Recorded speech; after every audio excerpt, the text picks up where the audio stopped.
theoretical compromise that bad guys are going to be using. I just haven't seen it.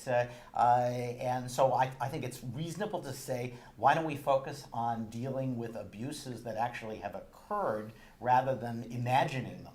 So if we require a mandate to be built into, a government mandate that there's a backdoor vulnerability built into encrypted products, that backdoor vulnerability, even if it is not used by cyber criminals or hackers, it will be exploited by other governments.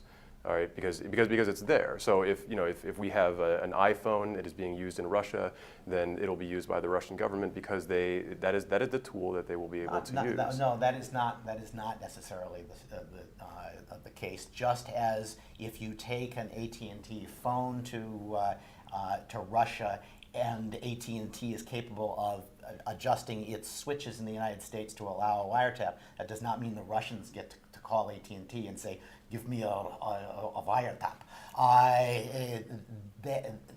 This is not necessarily a backdoor. This is access by the company that built the technology. If you don't trust the company that built the technology, you have a broader problem than mandatory CALEA access. That said, it ain't going to happen anytime in the next 2 years.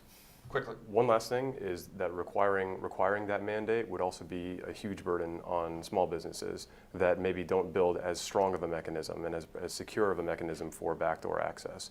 But it'd be every startup, every new communications platform would have to build it. I agree, because of these problems, it's dead in the water.